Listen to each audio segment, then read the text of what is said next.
समजलं दही फुले आणि वृषालीमध्ये वैशाली होत गेलं आणि मग वैशाली दही फुले ते वेगळंच कुठलं तरी नाव आलं. पण हरकत नाही, आपण चैतन्याने सगळे एक आहोत हे लक्षात ठेवा. त्यामुळे नाव काही असू देत, आपल्याला कळालंय कुणी घेतलंय. एकदा वृषाली ताईसाठी जोरदार टाळ्या आणि बोला. थँक्यू सर की तुम्ही मला सगळ्यांनी दिली. आणि खरंच अजय सरांना जेव्हा मी भेटले आणि त्यांच्याशी जेव्हा बोलणं आमचं होत होतं तेव्हा लक्षात आलं की आपण खूपच खाली होत अजून सीडी चढण्यासाठी खूप वेळ लागणार आहे. आणि बऱ्याच गोष्टी समजत होत्या, काही गोष्टीचा एक्सपिरियन्स आधी येऊन गेले, काही त्यावेळेस समजल्या नाही. आताही मला म्हणजे एक खूप छान वाटतंय की ह्या जर्नीला मी सुरेखाताईंमुळे मी पुन्हा जॉईन झाले, त्यांचेही धन्यवाद. आणि सरांनी म्हणजे प्रत्येक वेळेस सर खरं तर गुरुजी आहेत पण असं कधी वाटलंच नाही, असं वाटतं की एखाद्या आपण मित्राशी बोलतो. आणि खरंच सरांनी सगळीकडे सपोर्ट केला, म्हणजे मला ज्या वेळेस ना समजत नव्हता त्यावेळेस सरांनी खूप सपोर्ट केला, त्यामुळे मी त्यांचे मनापासून धन्यवाद करते.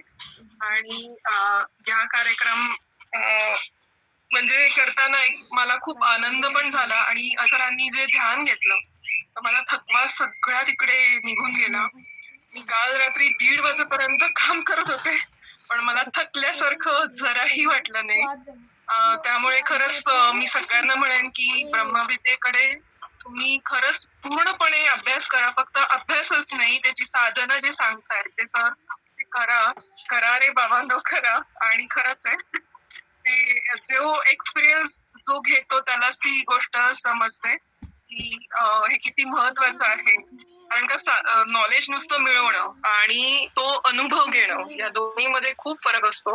कारण का ज्यावेळेस अजय सरांनी ध्यान घेतलं तेव्हा मला जो असं थोडं थकल्यासारखं वाटतं, कारण का आदल्या दिवशी सुद्धा रात्री मिस्टर उशिरा येतात तर झोपायलाच मला 1-1:30 वाजून गेला होता. आणि पुन्हा सकाळी लवकर उठून मी रेडी होते आणि कार्यक्रमाच्या दिवशी 7:30ला मी तयार होते. हॉल आम्हाला 8 वाजता मिळणार होता, तर हॉल ओपन नाहीये म्हणून मी घरातच फिरत बसले होते. नंतर ज्यावेळेस मी तिथे हॉलवर बरोबर 8 वाजता पोहोचले तर इतके जण आधीच पोहोचलेले होते आणि सगळे साधक असे काही काय करायचं म्हणजे सगळ्यांनी मदतीचा हात पुढे घेतला. मला सगळ्यांना धन्यवाद बोलावं असं वाटतं. असं वाटलंच नाही की मी अननोन ठिकाणी आहे. इतक्या आपुलकीने सगळ्या